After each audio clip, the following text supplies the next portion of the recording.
Virtual DJ 2025, andito na at meron siyang bagong killer feature, ang tinatawag na stem swap. Halos lahat ng DJ software ngayon meron na silang stem separation, di ba? Ibig sabihin, pwede mong hatiin ang isang kanta into the vocals, the instrumental, the bass, the drums, and so on. Virtual DJ 2025 takes this a step further by adding stem separation doon sa sampler nila.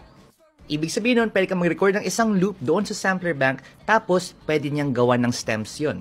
And then, yung stems na yun, pwede mo silang i-swap into the track that's currently playing. So, sabihin natin, may kanta ka, apat ni Bruno Mars and Rosé, gusto mong tanggalin yung boses nila, gusto mong ilatag yung boses ni Tony Basil na Mickey, pwede mo siyang gawin at the press of a button.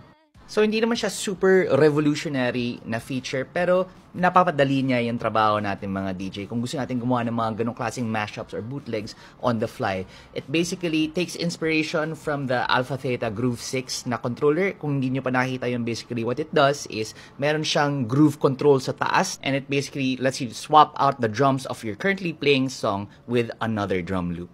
The concept is pretty much the same, pero this time, pwede siyang i-apply to just about any stem that you have captured doon sa stem swap sampler bank.